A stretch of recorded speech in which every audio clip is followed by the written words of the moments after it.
¿ya? Para que nos quede registrada las clases y otras personas las puedan visualizar después. Entonces, ¿qué tengo acá? Perdón, otra vez voy por acá.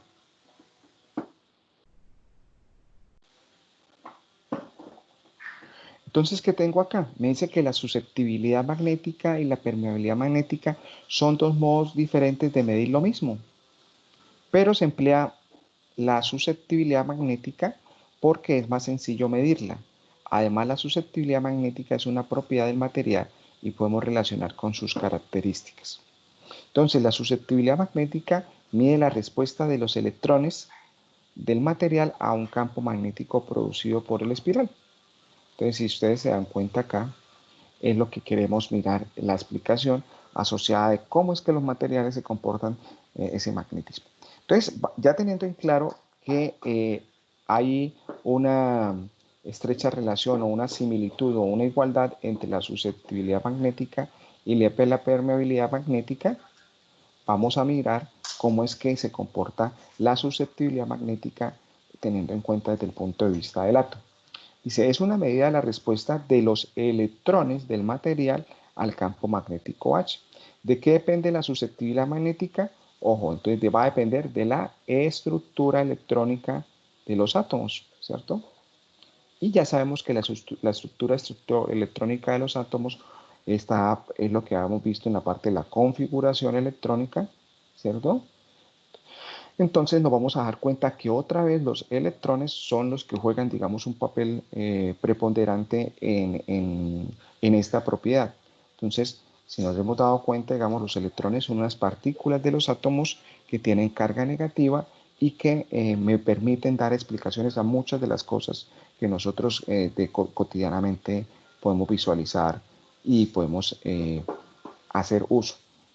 Por lo menos nos dimos cuenta o ya hemos visto que digamos cómo digamos la transferencia de calor, la parte de las propiedades térmicas está relacionada con el electrón, como la parte de la corriente eléctrica está relacionada con el electrón. Y aquí vamos a mirar que la propiedad magnética, el magnetismo, la parte de los imanes, está relacionada también con el electrón. Entonces, cada electrón del átomo va a estar haciendo dos movimientos, ¿sí? Un movimiento rotacional, como vemos acá, si ustedes pueden visualizar acá en esto. Entonces tenemos un electrón, ¿sí? Un electrón que está dando vueltas alrededor del núcleo del átomo, ¿cierto? Entonces ese movimiento es un movimiento orbital, ¿cierto? Orbita alrededor del núcleo. Pero el mismo electrón que está acá, vamos a hacer aquí un zoom y lo vamos a visualizar acá. Vamos a tener un electrón que está dando vueltas sobre sí mismo, es decir, está girando sobre su propio eje. Entonces va a tener un movimiento rotacional, ¿sí? Entonces, rotacional, gira sobre sí mismo, orbital, gira alrededor del núcleo. Entonces, estos movimientos, al tener estos movimientos, se va a generar o va a tener lo que son los momentos magnéticos, ¿sí? Entonces, ese movimiento que hace el electrón sobre el núcleo y ese movimiento que hace el electrón sobre sí mismo es lo que me va a generar los momentos magnéticos. Entonces, esos momentos magnéticos se conocen con el nombre magnético orbital y momento magnético spin o rotacional. Entonces, la sumatoria de esos dos momentos es lo que me va a dar la magnetización del material. Entonces, el momento magnético neto del material será la suma de los momentos de los electrones que lo componen y se denomina magnetización. Magnetización. Dice, al momento magnético neto del material por unidad de volumen. Entonces, ya sabemos que los electrones en el movimiento rotacional y en el movimiento orbital son los que me van a dar la característica de magnetización de un material.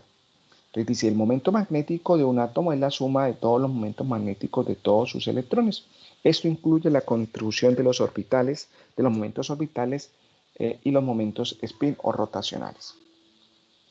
Entonces vamos a mirar que van a existir diferentes tipos de magnetismo, dependiendo, digamos, el material, ¿cierto? Vamos a identificar que van a haber básicamente 4 tipos de magnetismo. Entonces, van a estar el magnetismo diamagnético. Cuando yo hablo de diferentes tipos de magnetismo, va a ser la respuesta que van a tener los diferentes materiales desde el punto de vista magnético. Entonces, van a haber materiales diamagnéticos, ¿cierto? Van a haber materiales eh, paramagnéticos, van a haber materiales ferrimagnéticos y van a existir materiales, ferromagnéticos y, por último, ferrimagnéticos, ¿de acuerdo? Entonces vamos a mirar y vamos a tratar de entender cada uno de esos tipos de magnetismo, ¿cierto? Entonces vamos a mirar acá quién nos puede ayudar a leer lo que corresponde a la parte del diamagnetismo.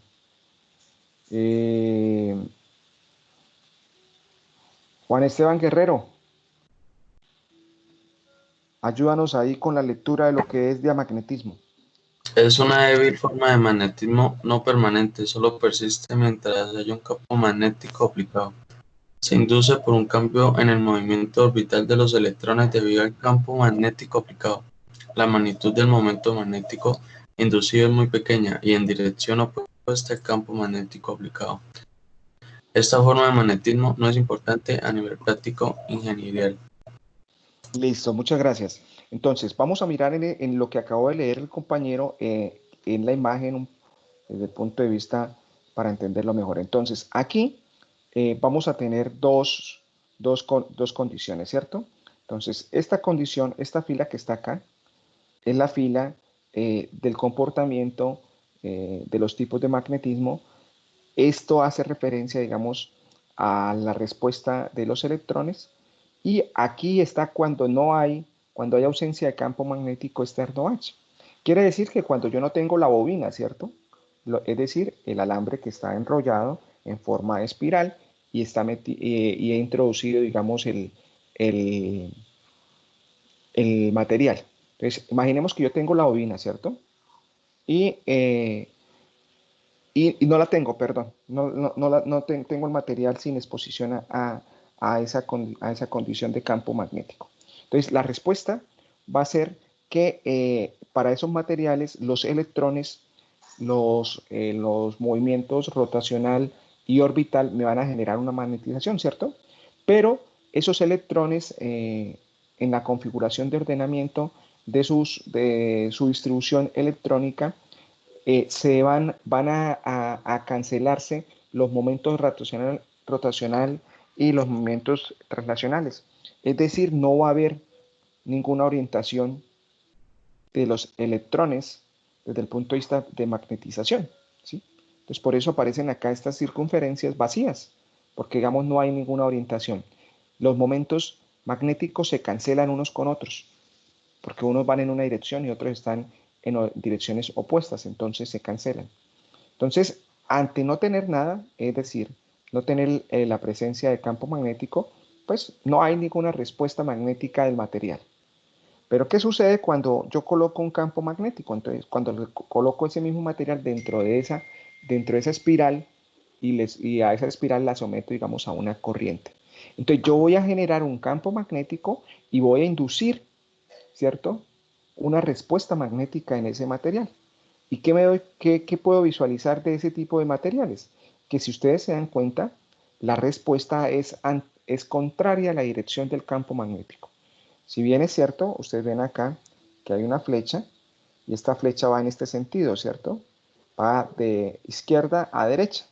Y internamente en las circunferencias, que sería, digamos, la respuesta de magnetización de los electrones, tiene una orientación opuesta, ¿sí? Va contraria a la dirección del campo. Entonces, eso es lo que, digamos, podemos determinar desde el punto de vista de un material diamagneto. Entonces, un material diamagnético, ¿cómo se comporta? En ausencia de campo, no hay respuesta de magnetización. Y ante la presencia del campo, hay una respuesta de esa magnetización y tiene una dirección opuesta a la dirección del campo, ¿cierto? Entonces, es opuesta. Vamos a mirar ahora qué significa o qué quiere decir paramagnetismo. Entonces vamos a pedir a Heibran Guerrero que nos ayude a leer lo que es el paramagnetismo. Heibran.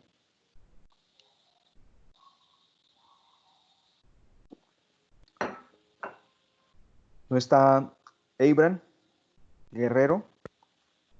Entonces, Haider Steven Espinel.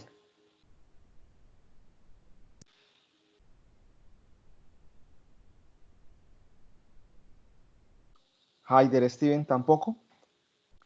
Daniel Alejandro Carvajal. En algunos sonidos, Listo, acá, listo, acá. gracias. Gracias. En, Listo, Haider. en algunos, ya.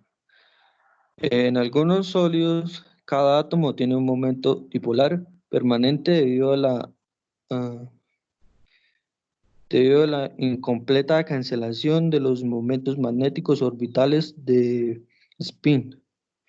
En ausencia de campos magnéticos externos, normalmente los dipolos magnéticos de estos átomos se encuentran al azar. ¿Sigue? ¿Y él? No se ve más. Sí, sí, ahí sigue. Y Arrer. el resultado es una cancelación de unos con otros, y el sólido no presentará magnetización neta macroscópica. Estos dipolos son libres para rotar y alinearse, por lo cual cuando con él en la medida de lo posible. Listo, gracias. Entonces, vamos a mirar acá. ¿Qué sucede entonces en el paramagnetismo? Entonces, en el paramagnetismo nos dice que algunos de los electrones que no se cancelaron entre sí, esos momentos, como le pasó al diamagnetismo, quedan libres, ¿cierto? Quedan ahí, son, digamos, algunos. Y esos que quedan ahí, si ustedes se dan cuenta en la parte de la circunferencia, pueden visualizar que tienen una orientación magnética, ¿cierto? Sin embargo, si usted se pone a mirar, digamos, cada uno de estos tiene una orientación magnética aleatoria, es decir, no, unos están hacia arriba, otros están hacia abajo, otros en diagonal. Entonces, el ordenamiento que tiene es al azar, no hay un ordenamiento definido, ¿cierto? Eso en ausencia del campo magnético, en ausencia de no colocarlo dentro de la bobina. O también podemos hacer un símil, un imán. Entonces, si yo tengo un imán, ¿sí?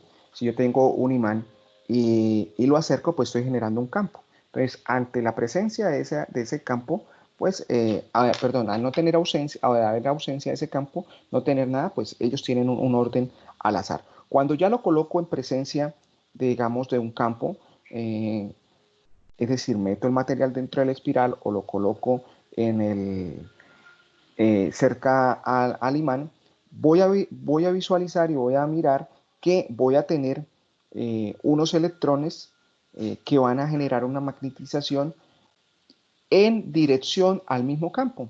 Entonces, si ustedes se dan cuenta, aquí estos electrones tratan de alinearse a la misma dirección con la que el campo magnético es aplicado.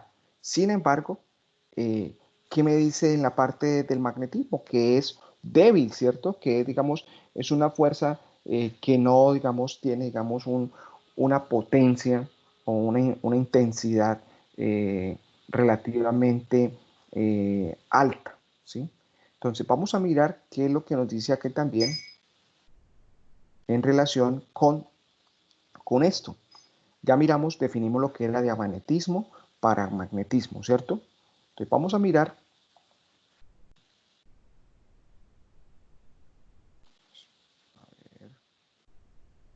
Ahora sí. Entonces, vamos a mirar qué nos dice acá en el recuadro, en este recuadro que está resaltado. Entonces, ¿qué nos dice? Nos dice todos los materiales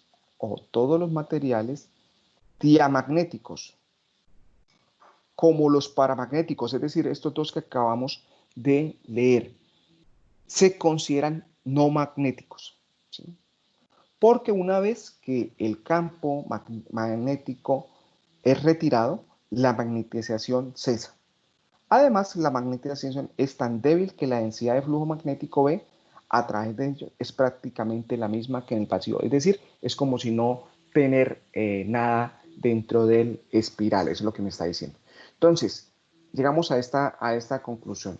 Los diamagnéticos y los paramagnéticos son considerados materiales no magnéticos. Porque pese que, digamos, en el caso del diamagnético es clarísimo, ¿no? Es decir, no tiene, se cancelan, digamos, la magnetización interna de sus electrones, de tal manera que se cancelan unos con otros y no hay, ¿cierto? No hay esto, ante la ausencia de campo, no hay presencia de magnetización. En el diamagnetismo, eso sería el caso del diamagnetismo. En el paramagnetismo, pues hay unos electrones que quedan, digamos, que no cancelan completamente sus orientaciones magnéticas orbital y spin, y ellos exhiben, digamos, un comportamiento, pero muy débil ante la ausencia del campo.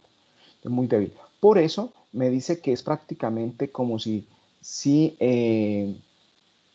yo colocara la intensidad del campo, es como si estuvieran en el vacío, ¿sí? Entonces, aquí conclusión importante, los materiales paramagnéticos y diamagnéticos se consideran materiales que no tienen o no exhiben propiedades magnéticas. ¿De acuerdo? Entonces, vamos a mirar acá. Los materiales, ahora, ferromagnetismo o los materiales ferromagnéticos. Entonces, vamos a mirar acá quién nos puede ayudar a leer esta parte. Lilia, ¿nos ayudas a leer lo que es ferromagnetismo? Ferromagnetismo. Los materiales ferromagnéticos presentan momentos magnéticos permanentes debido a que una importante parte de los momentos de spin, también llamados rotacionales, de los electrones de la capa de valencia no se cancelan y se acoplan con los momentos similares de los átomos adyacentes. Este acoplamiento de los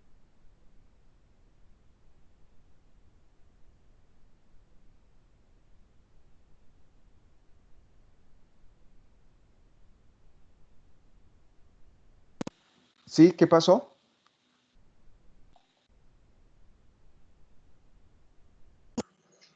Tal vez se le cayó la llamada. No, es que no sé, se desactivó el audio. Este acoplamiento de los momentos rotacionales de átomos adyacentes hace que los materiales produzcan su propio campo y sean magnéticos, incluso en ausencia de un campo externo. El acoplamiento de los espines de átomos adyacentes se debe a cómo se posicionan los átomos en las estructuras cristalinas de estos materiales. También hay una contribución del momento magnético orbital de esos electrones, pero es pequeña en comparación con el momento de spin. ¿Lo que está en azul también?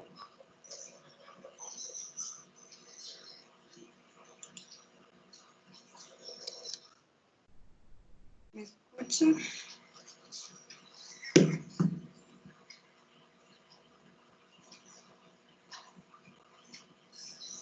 Sigue con lo que está ahí de ferrimagnetismo. Son cerámicas. Son ferrimagnetismo, son cerámicas que exhiben una magnetización permanente. Las características magnéticas macroscópicas de los ferromagnetos y ferrimagnetos son similares. La distinción radica en la fuente de los momentos magnéticos netos.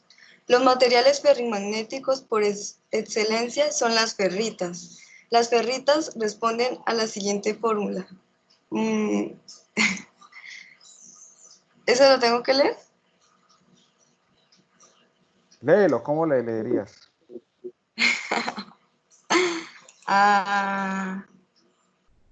No sé, hierro, ¿Sí? Hierro. oxígeno, 2 moléculas de hierro, 3 de oxígeno. ¿Qué es M? Ahí dice M es un ion que puede ser cualquiera de esos y la ferrita más famosa es la magnetita. Listo, Lilia, gracias. Bueno.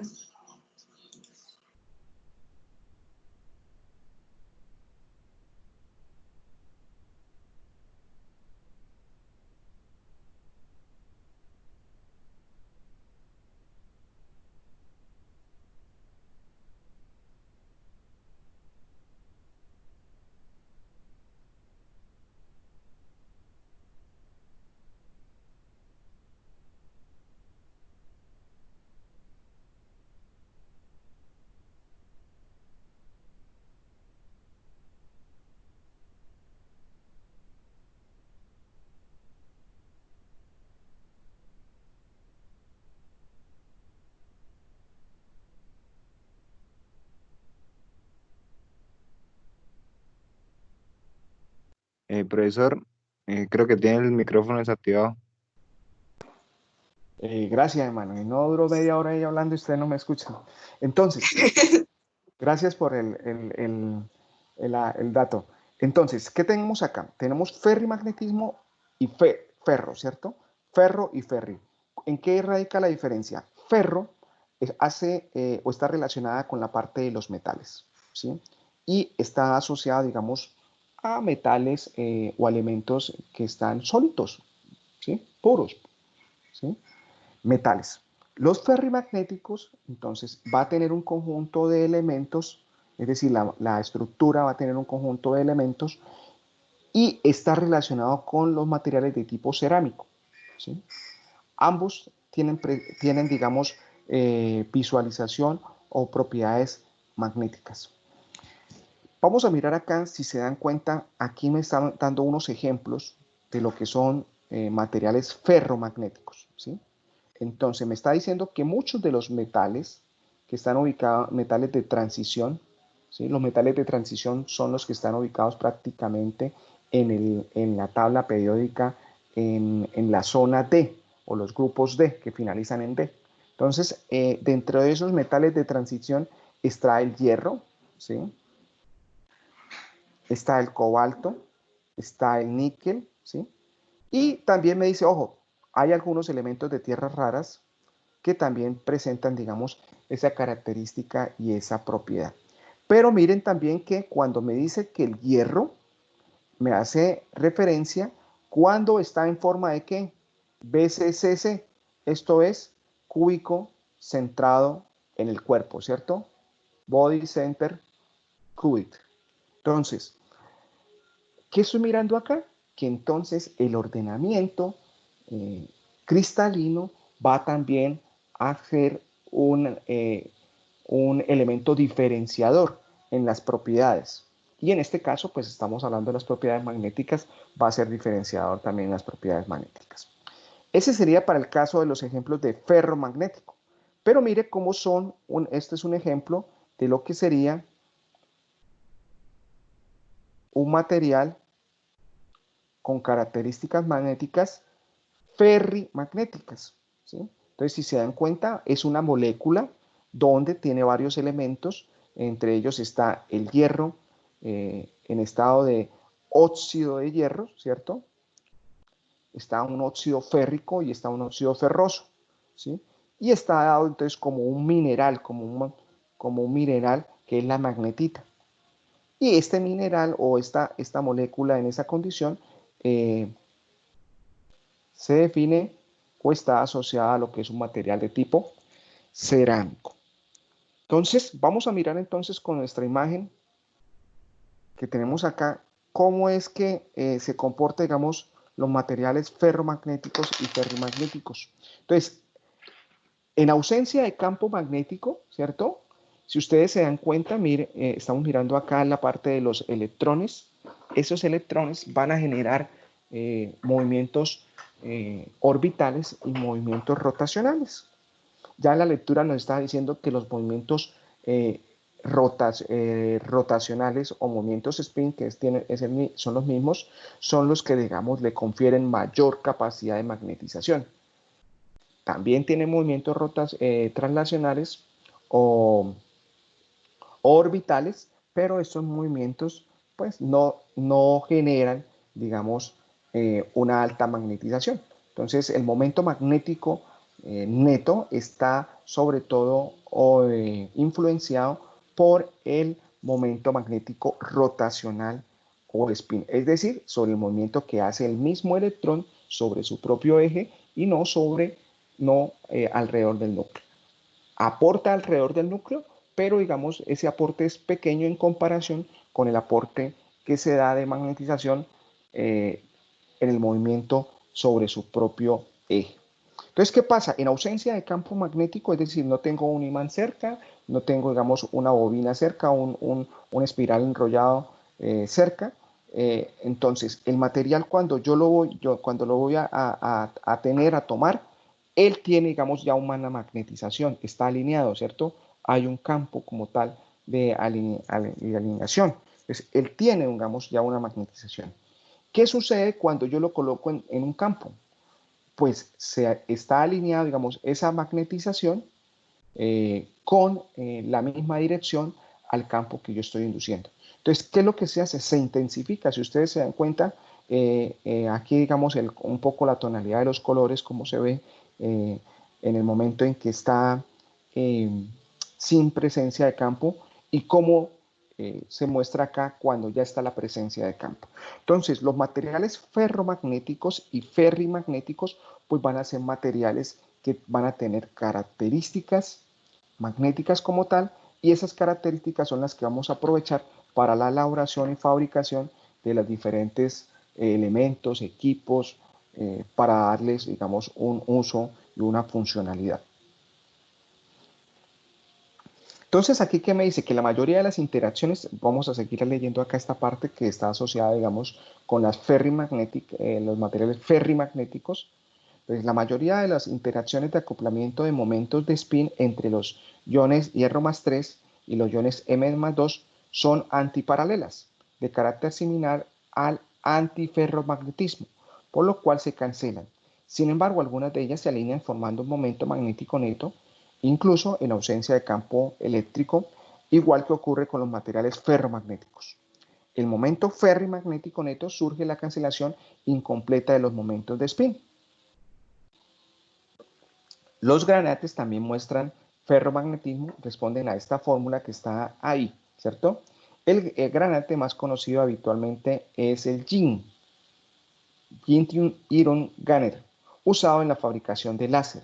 Entonces ya estamos mirando de qué o para qué es que le damos algunos usos a esas capacidades magnéticas. Entonces ya estamos mirando acá que para la fabricación de láser son usados, digamos, este tipo de materiales con propiedades magnéticas.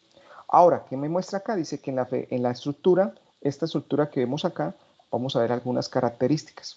Entonces, vamos a mirar a qué se le conoce como ferrimagnetismo, y a qué se le conoce como antiferromagnetismo. Entonces, ¿qué es el antiferromagnetismo? Son compuestos donde los momentos de spin, ya sabemos que los momentos de spin son los que nos dan es el giro del electrón sobre su propio eje. Dice, son los compuestos donde los momentos de spin de los átomos o iones adyacentes tienen direcciones exactamente opuestas. Por ello, el acoplamiento de los momentos de spin de los átomos adyacentes da como resultado una alineación antiparalela. El estado sólido tiene una magnetización neta de cero, como es el caso del ferromagnetismo. Se da en compuestos con participación de metales de transición, los cuales presentan un gran número de electrones desapareados en orbitales. Vamos a ver todo eso que leemos qué quiere decir, pero vamos a mirarlo desde el punto de vista de una imagen, que es más sencillo para entender. Entonces, aquí tenemos un esquema de lo que es la magnetita, ¿cierto? Un esquema de lo que es la magnetita, es decir, ferrimagnetismo. Este ferrimagnetismo, desde el punto de vista de la explicación que tenemos, ¿cómo lo podemos entender? ¿Por qué es que tiene magnetización? Entonces, si se dan cuenta que hay una serie de esferas que simbolizan con diferentes colores, que simbolizan a los elementos como tal. Entonces, tenemos la esfera azul, que está representando al oxígeno, y aquí hay tres esferas de diferentes colores, un amarillo, bueno, se ve como un amarillito pálido, un naranja y un amarillo intenso. Si se dan cuenta, todas las tres son materiales o son elementos asociados. Está como hierro más 2, hierro más 3 y hierro más 3. Aquí, si se dan cuenta, tenemos dos elementos hierro más 3, dos iones de hierro más 3, pero cada uno va a tener una estructura o un orden cristalino diferente. Uno tiene una posición octaédrica y otro tiene una posición tetraédrica. Entonces, ¿qué miramos acá? Cuando miramos este conjunto de elementos y de iones, ¿sí? Vamos a dar cuenta que unos van a tener una orientación de su momento spin en dirección de abajo hacia arriba, otros de arriba hacia abajo, ¿cierto? Entonces, los de arriba hacia abajo y los de abajo hacia arriba, en este caso que está acá, se van a cancelar. Me van a quedar algunos electrones, algunos momentos de magnetización spin que no se cancelan, ¿cierto? Entonces, esos que no se cancelan son los que me dan, digamos, la magnetización resultante del material. Esa es la explicación para el caso de los ferrimagnéticos. Ahora miremos lo que nos están diciendo. Hay materiales que tienen, digamos, un comportamiento de magnetización que es igual a cero, pero que en teoría tienen o presentan, digamos, una magnetización. ¿Qué es lo que sucede?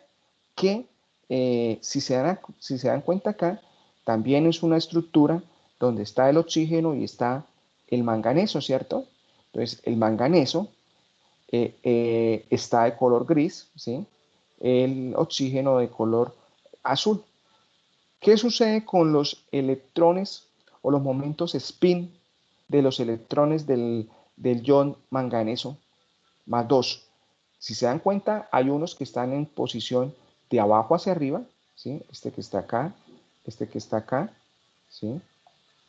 Y hay otros que están en posición de arriba hacia abajo. Entonces, estos que están de arriba hacia abajo y abajo hacia arriba, pues van a generar, digamos, este que está en esta orientación de abajo hacia arriba y este que está de arriba hacia abajo, pues la magnetización neta asociada, digamos, a estos dos va a ser igual a cero, ¿cierto? Porque una fuerza que va hacia arriba y otra fuerza que va hacia abajo en la misma dirección, pues en la sumatoria vectorial de esas fuerzas, pues va a ser cero.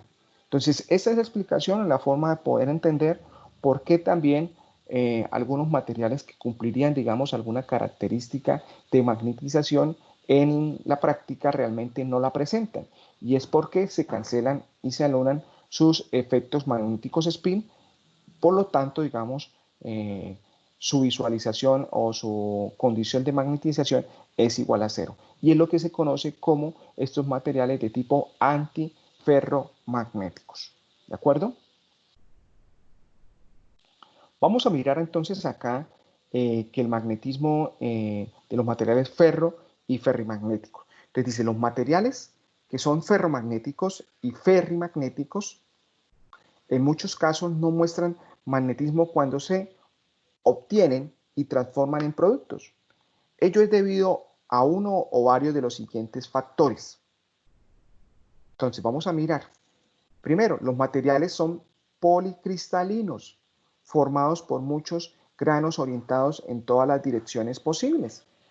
Los momentos netos spin de los distintos granos están orientados en distintas direcciones y dado que hay una enorme cantidad de granos, generalmente se cancelan, ¿sí?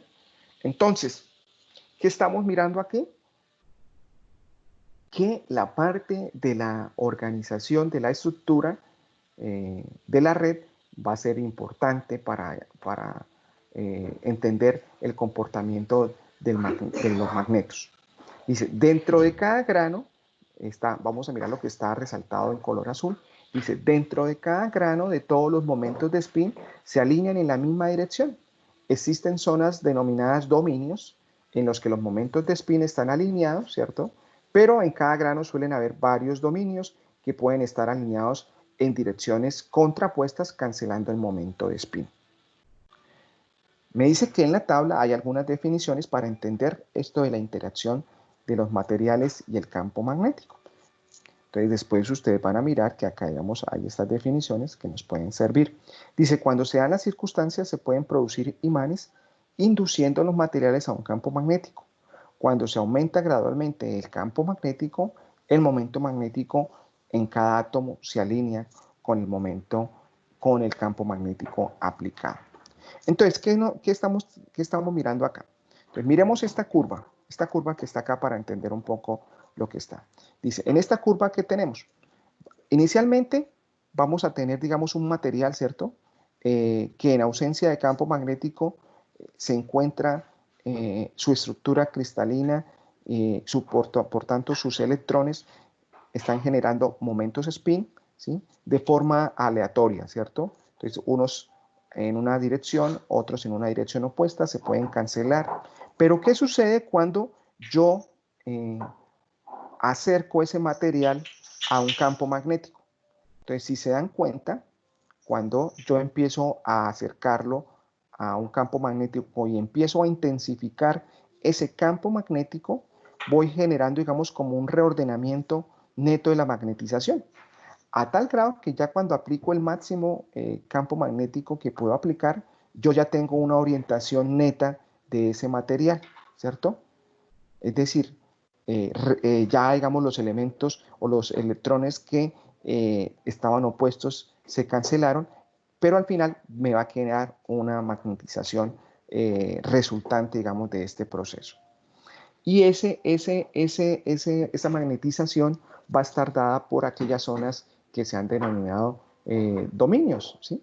Entonces, ¿qué me dice acá? En la parte izquierda de la gráfica dice, los dominios de momentos magnéticos alineados con el campo crecen a expensas de los desalineados. ¿Qué acaban por desaparecer? Es decir, los que no están alineados se van cancelando y al final me va a quedar una resultante de los dominios de momento. Dice, este comportamiento no es lineal. Cuando todos los momentos de spin están alineados, se dice que se ha saturado. Entonces, esto es simplemente una figura de magnetización de los materiales ferromagnéticos mediante la exposición de un campo magnético. Entonces, vamos a mirar la parte de la magnetización. Entonces, lo que es la magnetización y desmagnetización. Es decir, yo puedo crear que un campo me genere, digamos, un magnetismo y puedo retirarle ese magnetismo. ¿De acuerdo? Dice, aquí vamos a mirar, la desmagnetización y magnetización muestra un ciclo de histéresis.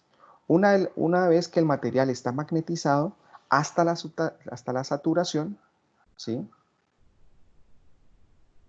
Cuando se disminuye la intensidad del campo magnético, el material no revierte a la situación, sino que sigue en el ciclo de histéresis esquematizado en la figura.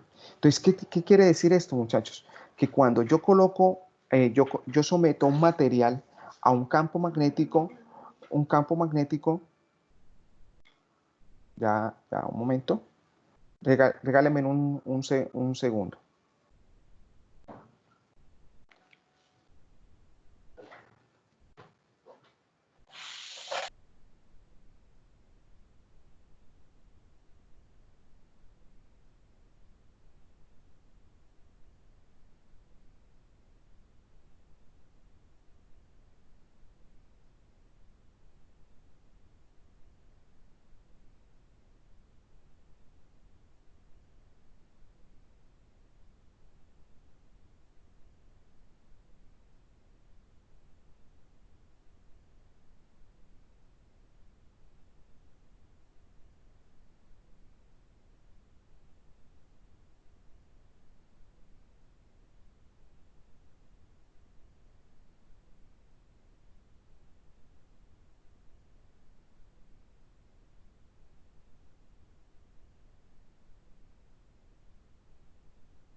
Qué pena, ya estoy otra vez. Entonces, ¿qué es lo que sucede, muchachos? Entonces le comentaba que cuando un material es sometido a magnetización, es decir, cuando se acerca, digamos, a un campo magnético, entonces vamos a hacer el símil de lo que es el imán, ¿cierto? Por ejemplo, entonces yo cojo un imán y lo acerco a una puntilla convencional. La puntilla está hecha de hierro, ¿cierto? Entonces, yo puedo coger a tal grado, digamos, ese material, perdón, ese imán lo acerco tanto a la puntilla, lo rozo, digamos, la puntilla con el imán. ¿Qué va a suceder? Una vez yo quito el imán de la puntilla, yo cojo esa puntilla y la voy a acercar a otra puntilla. ¿Y qué observan ustedes? Que adquiere propiedades magnéticas, ¿sí? Claro, ¿cierto? Es decir, yo le induje un campo magnético, ¿cierto? Al estar, digamos, en la presencia y tocando ese imán. Y la puntilla, ¿cómo quedó? Magnetizada, ¿cierto? Es decir, yo como que le desperté, digamos, ese magnetismo a la puntilla a tal grado que la puntilla de ahí en adelante empieza a tener una magnetización propia. Es decir, ella se va a comportar como si fuera un mismo imán, ¿cierto?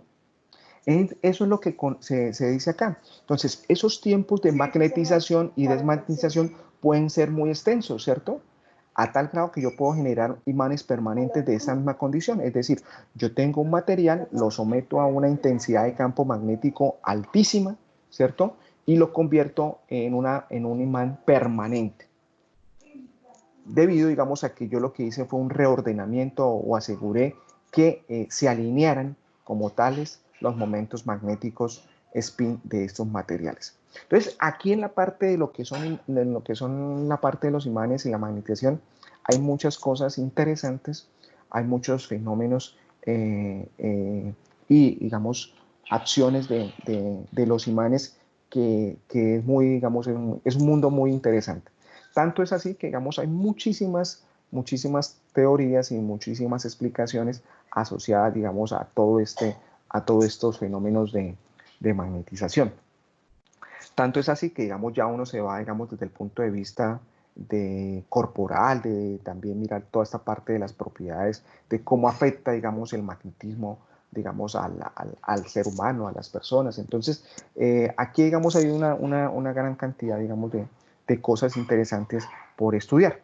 Entonces, los materiales, dicen, vamos a mirar acá que dice, si se requiere desmagnetizar, ojo, entonces, ya hicimos el efecto de magnetizarlo, ¿cierto? Es decir, le generamos ese campo de tal manera que obligamos e inducimos, digamos, esa magnetización en el material, es decir, se alinearon los momentos spin. Ya habíamos dicho ya que habían los dominios, ¿cierto? Entonces en el material, esa zona, digamos, ordenada cristalinamente donde el dominio de la magnetización está dada, ¿cierto? Entonces, ¿qué hago o qué debo hacer para retirar esa magnetización? Ah, bueno, entonces aquí para poderla quitar, para desmagnetizar un material, pues voy a tener que hacer el mismo ejercicio que hice, pero tengo que asegurar que el campo o la dirección del campo magnético que le aplico sea contraria a la dirección contraria.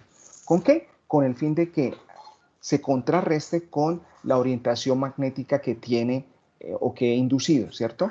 Entonces, para desmagnetizar voy a tener que generar un campo magnético contrario a la dirección de la magnetización que he formado. Entonces, no es tan sencillo, ¿cierto? Entonces, por eso hay muchas cosas que, por ejemplo, en la parte de la industria, hay unas acciones que se utiliza el magnetismo para identificar los daños que están asociados, digamos, a las tuberías, ¿sí? Entonces, en las tuberías de hidrocarburos se pasan unos dispositivos electrónicos que es una configuración de imanes y estos imanes generan un campo magnético y donde hay, digamos, pérdida de material, es decir, donde la tubería está desgastada, está corroída, está afectada, hay una alteración de ese campo magnético. Y así, de esta forma, se puede identificar en un tramo de tubería en donde, digamos, puede haber un adelgazamiento del tubo y hacer, digamos, las reparaciones como tal. Pero para generar eso, pues el tubo quedó de una u otra forma magnetizado, ¿cierto? Entonces, ahí es donde, digamos, hay que tener ciertas consideraciones desde el punto de vista del manejo para que sea seguro.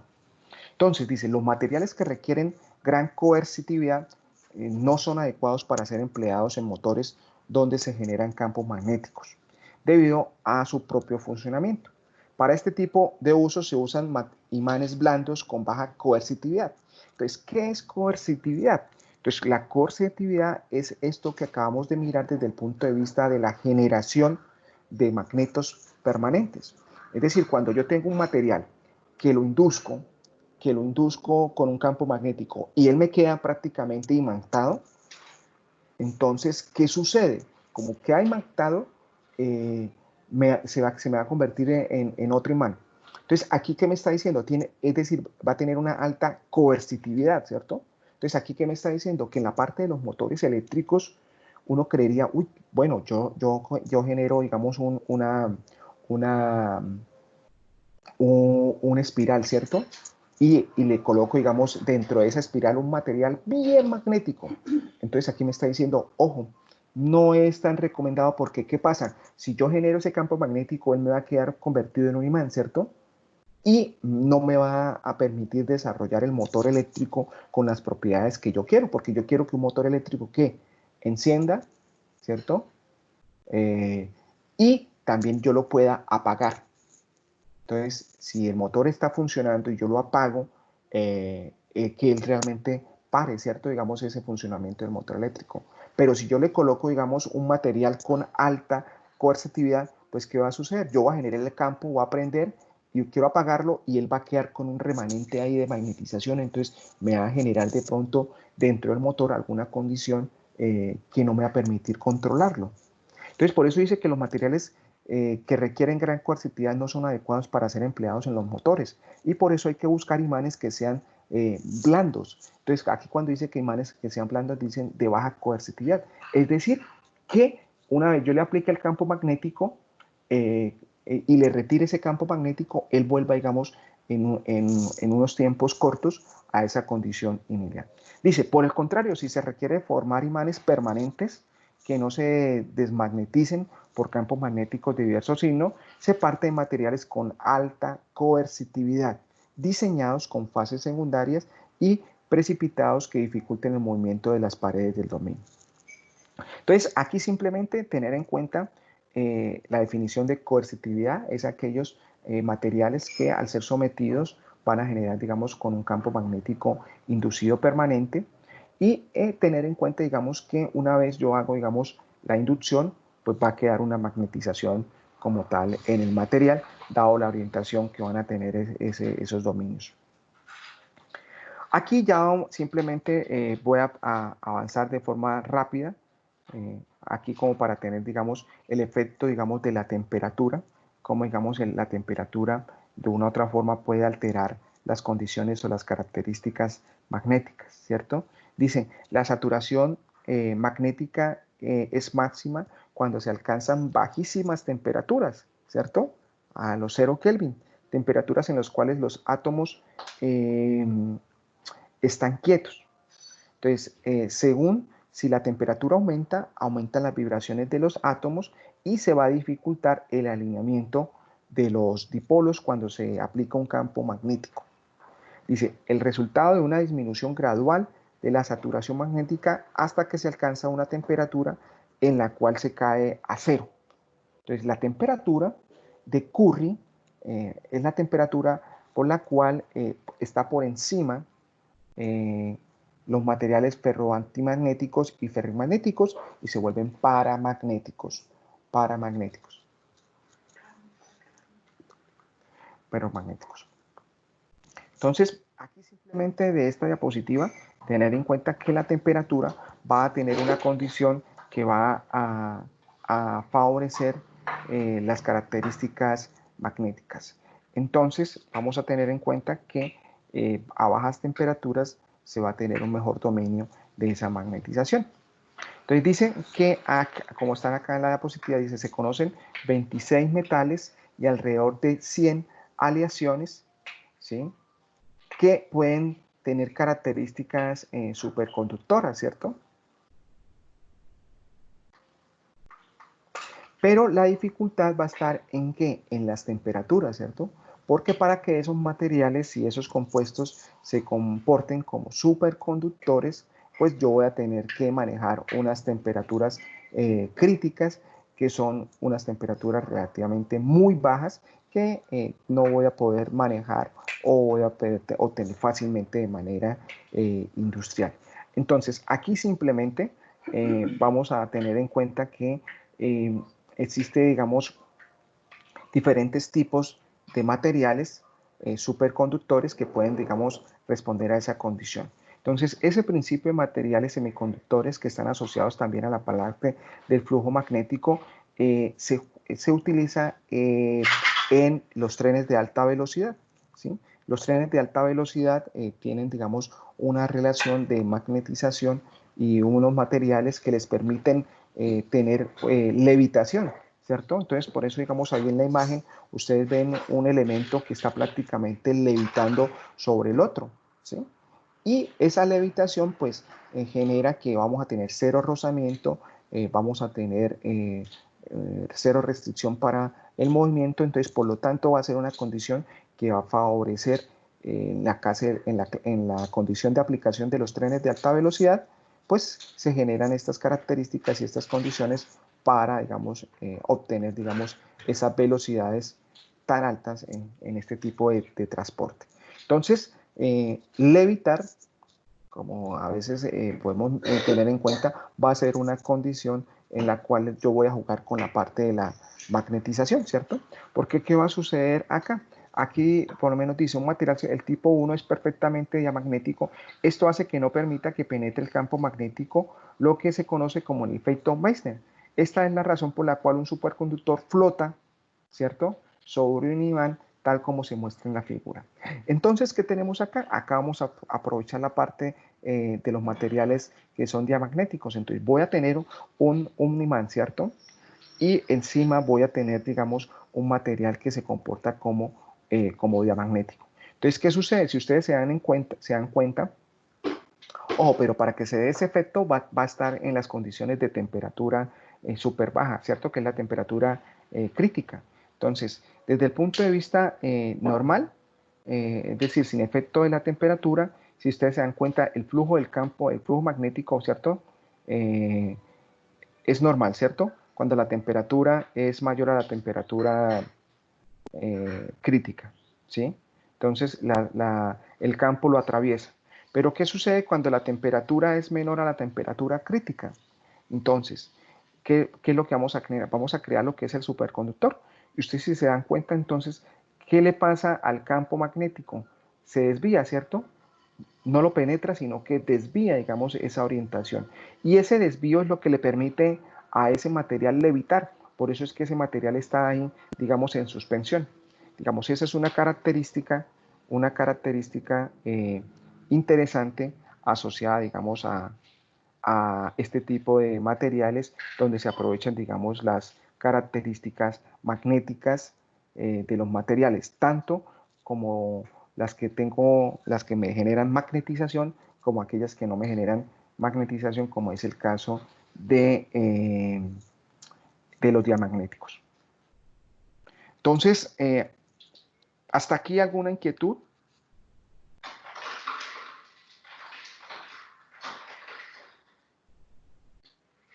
¿No? ¿Todo claro? Sí, profe, sobre, digamos, un material, el aluminio. Señor.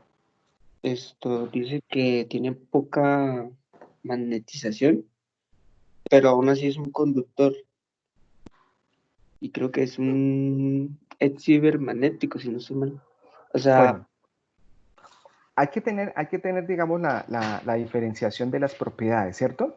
Porque mire que los metales, vamos a tener que, digamos, tener en cuenta el aluminio, excelente, es un metal, ¿cierto? Primero que todo, es un tipo de material, tipo metálico, que me presenta unas excelentes propiedades térmicas, ya lo vimos, ¿cierto? O sea, él tiene un coeficiente de un coeficiente térmico alto que me permite utilizarlo como elemento de transferencia de calor. El aluminio desde el punto de vista eléctrico, ¿cierto? Entonces, él tiene unas características eléctricas, pero sobre él hay otros mejores. Por ejemplo, el cobre tiene mejor capacidad de conductividad eléctrica que el aluminio, pero el aluminio está ahí y funciona, ¿cierto? Y desde el punto de vista de la magnetización, entonces, desde el punto de vista de la magnetización, el aluminio es débil, ¿sí? Entonces, si usted coge un imán y lo acerca, digamos, a una olla de su casa, pues el imán no se le va a quedar adherido, ¿cierto?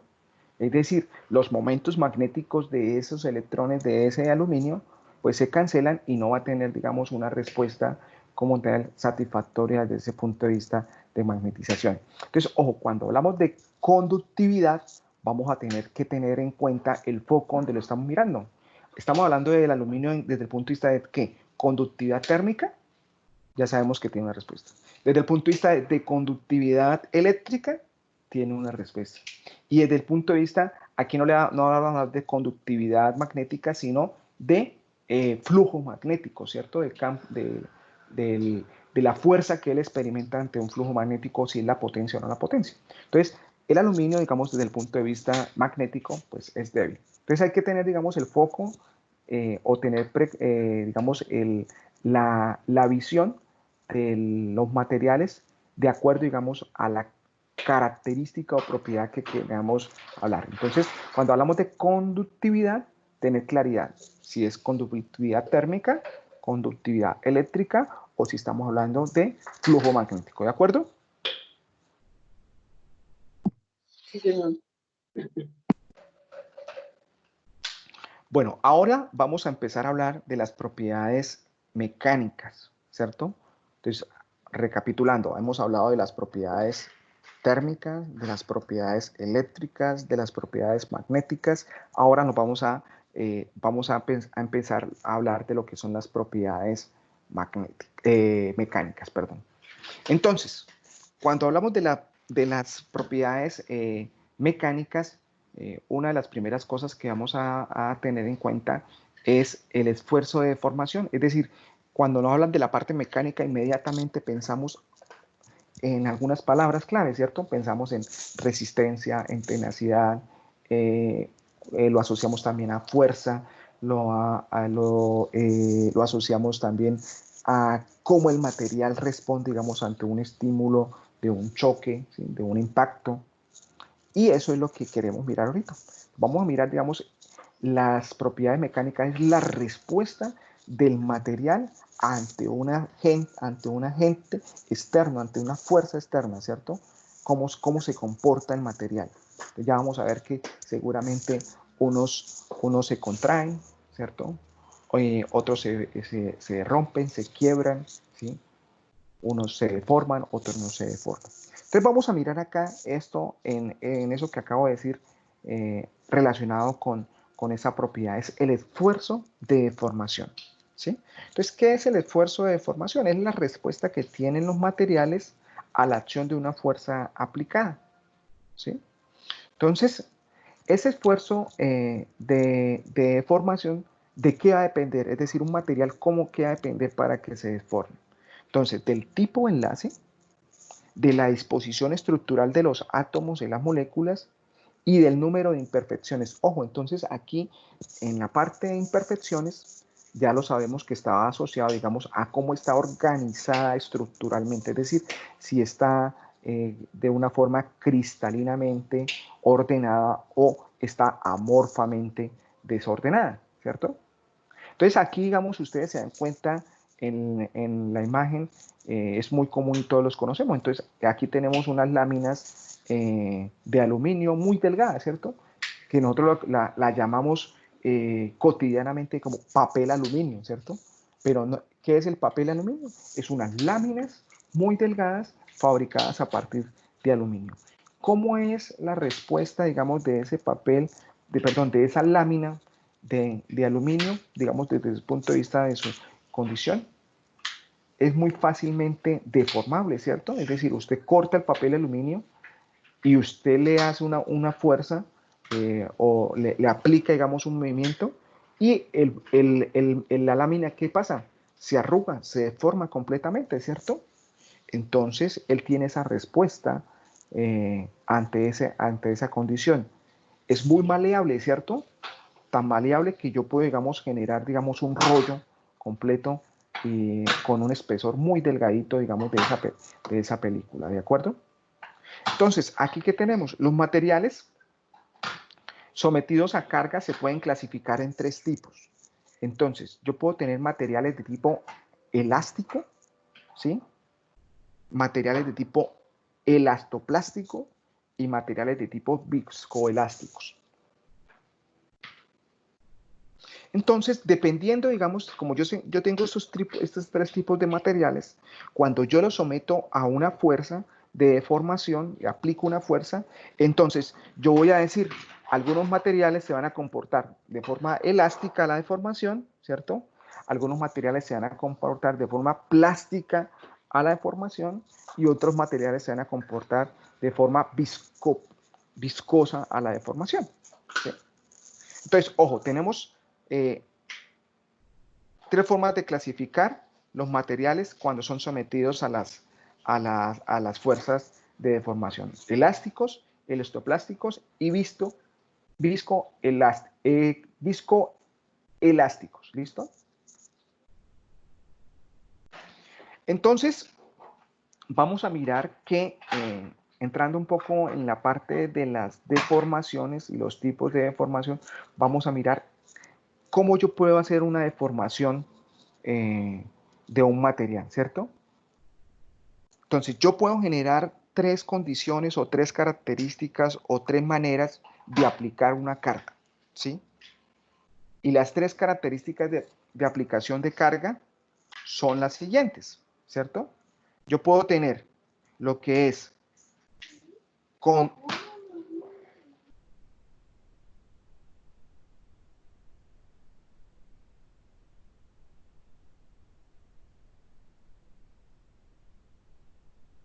entonces yo puedo tener 3 formas de aplicar esa fuerza o esa carga, ¿cierto? Puedo tener una aplicación de carga de forma de tracción, una forma de carga de aplicación que se llama compresión y una forma de carga que se llama cizalladura. ¿Cierto? Entonces voy a tener, digamos, esas 3 características para formar esa carga. Entonces, miren, vamos a mirar a qué hace referencia, cuando yo someto, digamos, esos tipos de esfuerzo. Voy a tratar de ampliar un poco más. Perdón.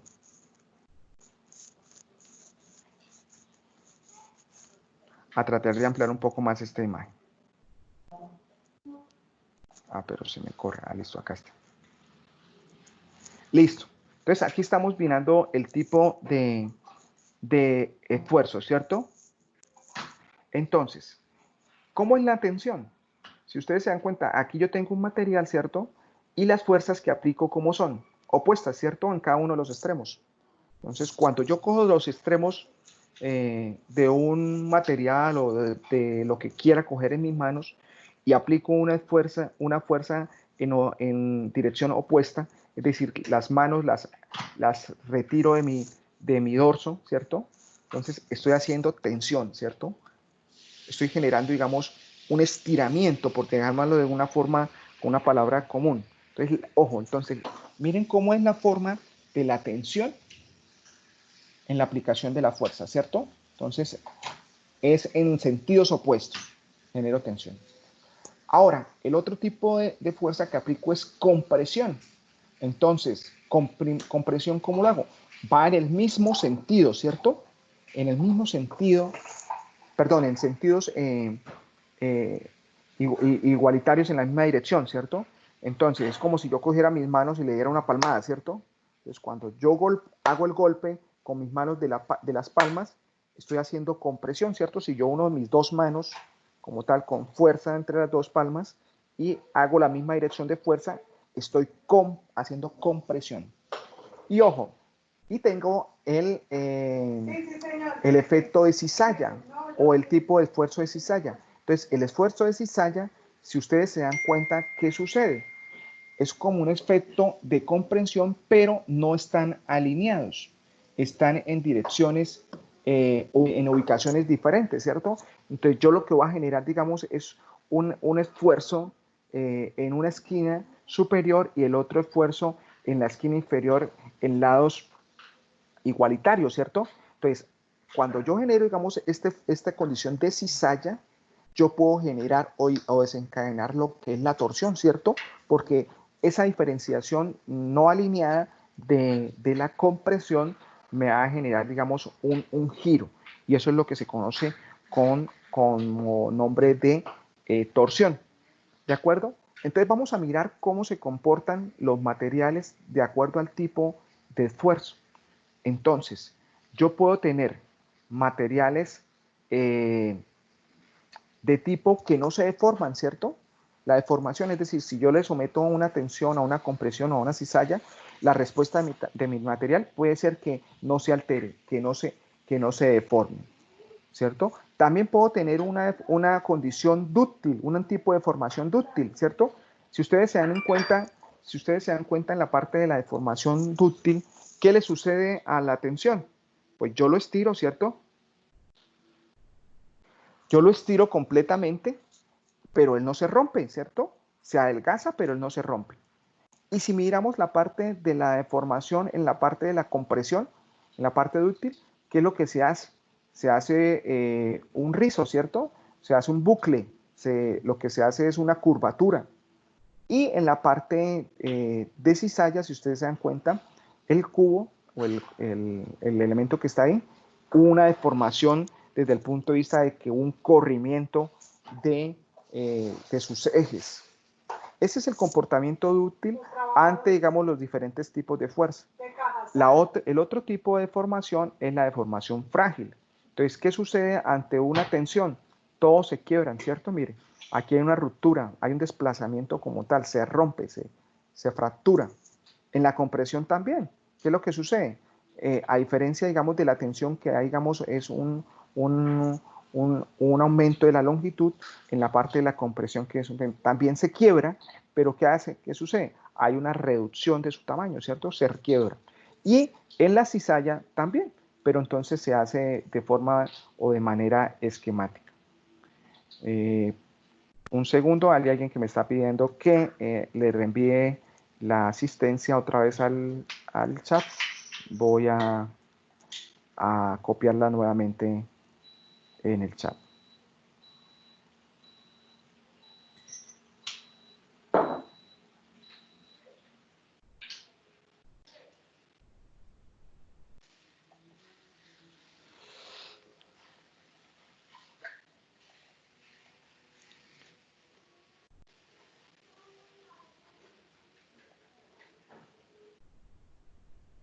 Nuevamente les copié la asistencia para los que no se han escrito, digamos, en la hoja.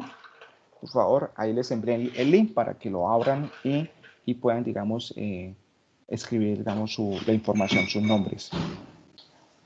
Profesor, yo no puedo escribirlo, no me deja editar ese documento. Estoy desde el celular. ¿Qué celular tienes? Perdón. Tenga oprimida la tecla, tenga oprimido ahí el renglón y darle editar. Creo que es así. Ah, ok, listo. Sí, es que hay algunos eso, o les aparece unos punticos suspensivos y usted le da clic ahí y ahí le dice escritorio. Entonces, al darle clic ahí en escritorio, ya usted le deja de editar el documento. Pero eso también depende un poco, digamos, el tipo de celular que tengan. Por lo menos esos son los que manejan con Android, es así. Los que tienen iPhone es diferente el mecanismo. Pero bueno, listo. Es que haga lo que el compañero le dijo para ver si lo puede hacer. Entonces, ya de aquí es importante que ustedes tengan referencia de qué es un esfuerzo, cuáles son los tipos de esfuerzo que hay, tensión, compresión, cizalla, cuáles son los tipos de formación, ¿sí? Entonces, dúctil y frágil. y esquemáticamente y visualmente entiendan y comprendan cómo es que se comporta cada material dependiendo el tipo de esfuerzo, voy a tener la forma o el mecanismo de deformación. ¿De acuerdo? Sí, señora.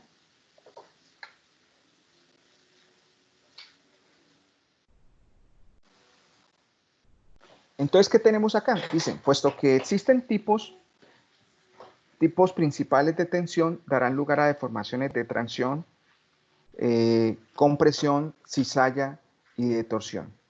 Dice, la deformación por tracción está por lo siguiente. Entonces, ¿qué sucede? La deformación de tracción no es otra cosa que, si yo hago la siguiente análisis, la distancia final menos la distancia inicial sobre la distancia inicial me va a dar lo que está ahí escrito. Pero, perdón, me cambié de... Voy a tomar algo para escribir. Entonces, ojo, mire. Profe, qué Esfuerzo, pena. señor. A mí tampoco me deja editar lo de la lista de asistencia. ¿Y en cuál celular está? En un Samsung. Ah, ¿le aparece ahí unos punticos suspensivos en la imagen? A veces está en la parte superior de la esquina.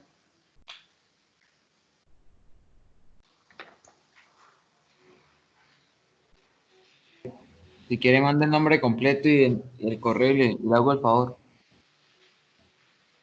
Y el que mencionó ahí, ¿qué equipo tiene? ¿Cómo lo hace para qué? No, yo estoy en el computador. Ah, usted está en un computador. Ah, ok. Que quería de pronto alguien que lo haya hecho también en el celular para que lo oriente, porque eso Ya se lo puede envié. hacer. ¿Sí? Eso se puede hacer entonces Ya para... voy a mirar cómo se hace y le explico. Listo. Entonces, ojo muchachos, entonces tenemos esfuerzo de formación de tensión. Entonces el esfuerzo de formación de tensión, ¿a qué va a ser igual? A L, que es la distancia final, menos L, que es la distancia inicial, sobre la distancia inicial. Entonces aquí que tengo delta de L sobre L sub 0, que es la distancia inicial. ¿De acuerdo? Miramos la de compresión. Entonces, el esfuerzo de compresión, ¿a qué va a ser igual? Lo mismo, ¿cierto? Todos me van a comportar lo mismo. ¿Qué es lo que va a ser diferente? Ya nos vamos a dar cuenta del resultado, ¿cierto? Ya nos vamos a dar cuenta del resultado. Porque en la distancia, mira acá cómo hace el delta. Porque L sub 0, en el caso de la compresión, L sub 0 va a ser mayor que L final, ¿cierto? Porque en vez de alargarse el material deformado, se va a reducir, ¿cierto? Se va a encoger, porque como yo estoy haciendo una compresión, entonces el tamaño como tal, el tamaño final va a ser menor. Por eso acá hay un cambio, digamos, en la ubicación de este delta de distancia. Aquí esto se hace con el fin de no tener, digamos, valores negativos. Dice, los esfuerzos de tracción causan en la pieza una elongación perpendicular a su propia dirección, mientras que los de compresión dan lugar a una contracción, ¿cierto? Entonces, ojo, esfuerzos de tensión me generan elongación en la misma dirección. Esfuerzos de compresión me generan una contracción, ¿cierto? ¿Eso es claro?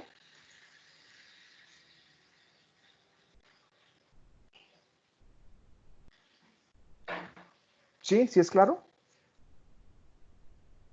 Bueno, entonces sigamos con Sí, lo que señor, sí, señor. con lo que le pasa a cuando un material es sometido a una fuerza de cizalladura o cizallamiento, ¿cierto? Entonces, cuando vamos a generar eso, entonces la tensión de cizalladura se calcula de la siguiente forma. Entonces, aquí está, tau es igual a F sobre A sub 0. Pero vamos a mirar qué es eso. Entonces, si se dan cuenta acá, vamos a mirar acá, aquí hay una imagen donde, digamos, se ha generado un efecto de cizalladura.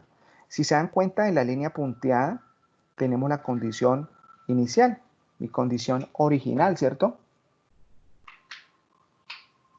Entonces, una condición donde, digamos, yo tengo prácticamente un cuerpo como si fuera una especie de cubo, ¿cierto?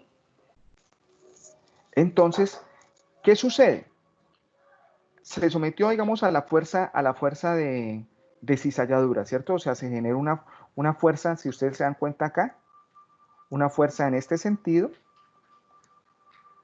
y hay otra fuerza que se generó en este sentido, opuesta, pero no están alineadas, ¿cierto? Están desfasadas. Entonces dice, la fuerza F es la carga o fuerza impuesta paralelamente a la escala superior e inferior de cada una de las cuales tiene un área sub cero. Entonces, ¿cuál es el área sub cero? Aquí me está mostrando cuál es el área sub cero, ¿cierto? Acá está el área sub cero. Aquí me dice A sub cero. La deformación de cizalladura, aquí me genera, digamos, una letra griega, gamma, se define como la tangente del ángulo de formación. Entonces, si se dan cuenta acá, hubo un corrimiento, ¿cierto? Si nos damos cuenta acá, inicialmente, era lo que yo subrayé acá en rojo, y se corrió, ¿cierto? Se corrió desde el punto de vista angular. Sí, total. Se generó, digamos, este ángulo que está allí. Listo. Tal como se muestra en la figura y viene dada por la relación. Entonces, ¿qué sucede? Que alfa C, ¿sí?, es igual a A sobre A' sobre AD, ¿sí? Entonces, y esto es igual a la tangente del ángulo. Entonces, esta es la relación que va a estar de las distancias AA' y AD. Dice, donde el ángulo θ es el resultado del cambio de la inclinación sobre un cierto plano sujeto a una tensión cortante y una línea perpendicular a este. En el segmento AA, el deslizamiento horizontal del lado AB con respecto al lado CD, la tensión cortante es equivalente al estado de tensión producido. Bueno, aquí simplemente me está generando, digamos, una descripción donde le ha dado letras a cada uno de estos ejes, ¿sí? Aquí no las escribí. Pero aquí simplemente, antes, porque no quiero que, más que mirar la relación matemática de esto, es entender el fenómeno, ¿sí? Es el entender el fenómeno. ¿Cómo es que se genera, digamos, estos cambios y estas variaciones? ¿De acuerdo? Entonces vamos a mirar acá un segundo en la parte de torsión. Entonces, alguien que me colabore ahí con la lectura de esta diapositiva.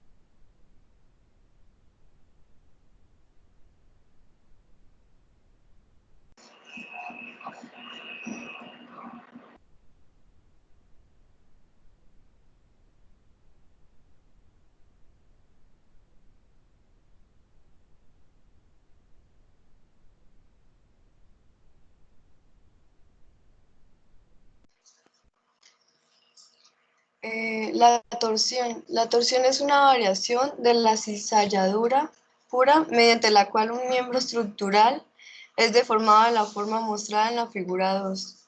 Las fuerzas de torsión producen un movimiento rotacional alrededor del eje longitudinal de un extremo del miembro respecto al otro extremo. Ejemplos de torsión se encuentran en el caso de ejes de máquinas y ejes impulsores y también en brocas. ¿Esto también? Sí, porfa, eso también. Los ensayos de torsión generalmente se realizan sobre cilindros sólidos o bien sobre tubos. La tensión de cizalladura ¿sí?, es una función del par aplicado T, es decir, bueno, mientras que la formación de cizalladura está relacionada con el ángulo de giro de la figura 2 y viene dada por, bueno, esa fórmula. Bueno, listo, ok. Entonces, ¿qué tenemos acá? Aquí nos estamos dando cuenta que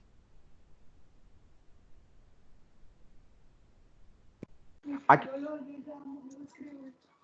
nos estamos dando cuenta que cuando yo no tengo, digamos, las características perfectas de tener, digamos, una aplicación de fuerzas en cada uno de los extremos y yo no tengo, digamos, un elemento rectangular como el que se estaba mostrando, vamos a tener que no se va a producir, digamos, una condición de cizalladura pura, ¿cierto? Es decir, la condición de cizalladura pura va a ser muy especial. Esa variación, es decir, esa condición no pura de tener, digamos, cizalladura, me va a dar el origen a lo que es una condición de torsión. Es decir, en el momento en que yo aplico, digamos, estas fuerzas y la intensidad de esas fuerzas es diferente y la forma y estructura sobre la cual yo lo voy a aplicar no es un cuadrado puro o un rectángulo completamente, una figura rectangular. Entonces, ¿qué me va a generar? Me va a generar un efecto de torsión, es decir, como cuando uno coge, digamos, un elemento y lo gira, ¿cierto? Hay un giro que le hace, aquí, como dicen, esas fuerzas de torsión me generan, digamos, un movimiento rotacional. Y ese movimiento rotacional es el que nosotros a veces hacemos uso en la aplicación de ciertos equipos o de ciertas máquinas, ¿cierto? Entonces, ese movimiento rotacional de torsión es el que se aprovecha para generar, digamos, las condiciones de lo que es un taladrado, lo que es, digamos, unos impulsores, ese movimiento asociado, digamos, a ese efecto circunferencial, ¿de acuerdo? Aquí, digamos, hay unas ecuaciones asociadas, digamos, a esa característica. Ya seguramente, posiblemente en la próxima clase, miramos, o yo les voy a compartir alguna información, donde vamos a empezar a mirar de pronto, es posible algunos ejercicios asociados para mirar la aplicación de este tipo de condiciones. Aunque ustedes, desde el punto de vista de su carrera, se van a encontrar con todos estos cálculos de forma bien elaborada, sustentada, porque digamos todo lo que es la parte de la dinámica, de lo que ustedes van a profundizar en sus asignaturas o cursos más adelante, pues van a ver en detalle los cálculos y las ecuaciones asociadas a toda esta parte de dinámica y estática, ¿de acuerdo? Entonces, no me preocupa o no es de mi interés profundizar en la parte de ejercicios. Este curso está diseñado en esta área un poco más a entender y comprender el fenómeno, porque después lo van a necesitar para poder hacer un análisis y aplicación como tal en sus otros cursos, ya digamos en la parte matemática y ecuacional como tal. ¿Hay alguien que abra el micrófono? ¿Sí? ¿Alguien iba a hacer algún apunte? Profe, ¿usted va a hacer algún taller o algo así? ¿O vamos a sacar Claro, necesitamos hacer un taller asociado para generar el 30% del segundo corte, ¿sí? Ya ahorita hablamos de algunos detalles del segundo corte porque ya creo que en 3 semanas tendríamos nosotros 2, 3 semanas tenemos nosotros nuestro examen y la idea es a partir de lo que ya aprendimos en la primera parte del primer corte, digamos, todos tuvimos una forma de aprendizaje, digamos, en todas las cosas que hemos hecho, entonces vamos a hablar un poquito de eso, pero ya acabamos la clase y hablamos de ese tema.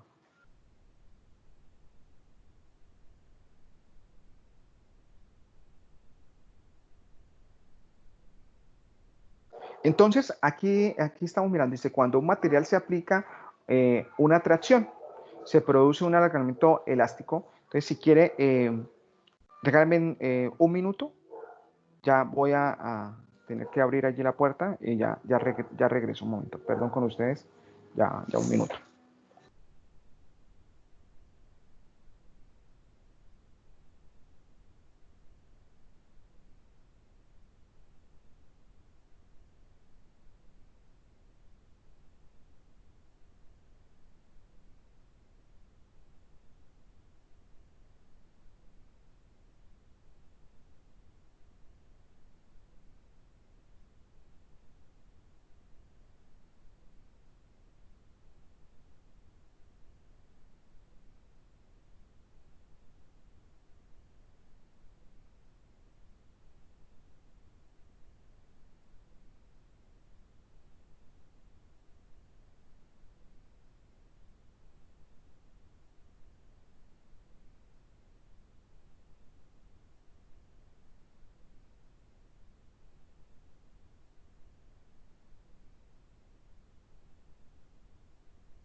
Bueno, muchachos, entonces, qué pena, muchas gracias ahí por la espera. Entonces dice, cuando un material se aplica una tracción, ¿sí? ¿Qué es una tracción?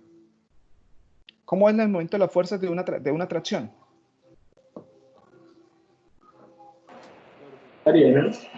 Son contrarias, ¿cierto? Son opuestas. Entonces, ahí estamos mirando, digamos, en la imagen de nuestro sistema, ¿cierto? Digamos, hay una flecha hacia arriba y otra flecha que está abajo en cada uno de los extremos, ¿de acuerdo? Entonces, cuando se somete esa fuerza de tracción, entonces vamos a mirar qué es lo que se experimenta. Dice, se produce un alargamiento elástico y una deformación, ¿cierto? En un eje. Aquí le dan la orientación Z, porque, digamos, ubicaron en el plano cartesiano, digamos, de esa forma. Entonces, se forma un alargamiento elástico y una deformación en un eje.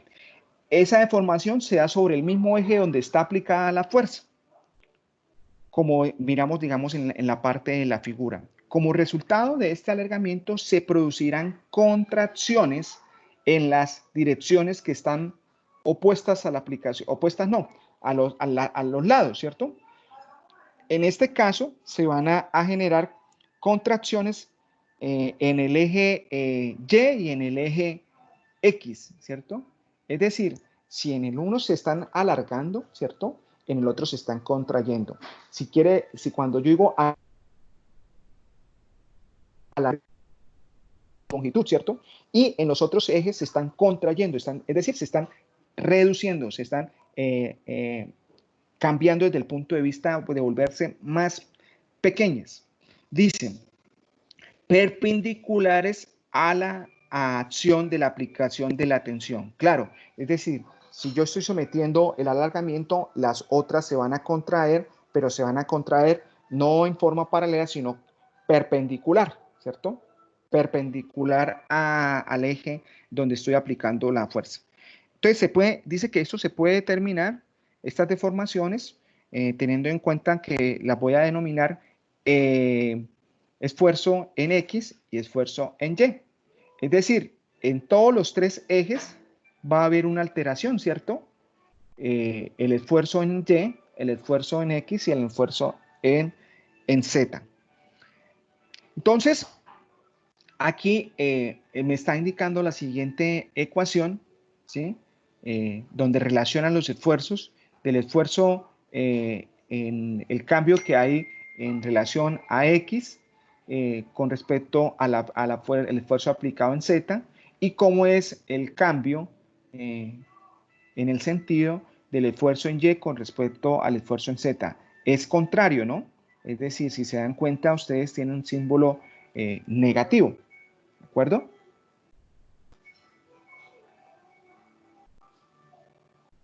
Vamos a dejar hasta acá para no entrar en detalles. Entonces, en la próxima clase arrancamos un poco explicando esta parte con más detalle para entender y, pues, digamos, no saturar de algunas definiciones y conceptos que tenemos. Entonces, sí les recomiendo que, por favor, desde ya vayan estudiando todo lo relacionado al segundo corte, ¿sí? Recordemos que nuestro segundo corte empieza después de lo que vimos de corrosión, ¿cierto? Entonces, retomar, digamos, toda esa información relacionada que es bastante ya extensa, ¿cierto? Vimos lo que eran la parte de los tipos de materiales, ¿sí? Vimos toda la parte de lo que era la parte de las estructuras cristalinas, vimos todo y estamos viendo toda esta parte de lo que corresponde a las propiedades, ¿de acuerdo?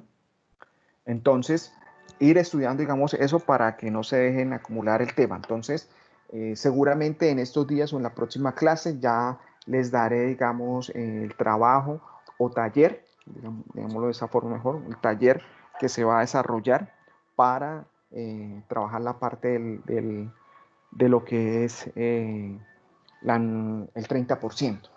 ¿De acuerdo? De esta primera experiencia del primer corte, pues mencionarles también, voy a detener un momento la parte de la grabación para que podamos Listo. Ya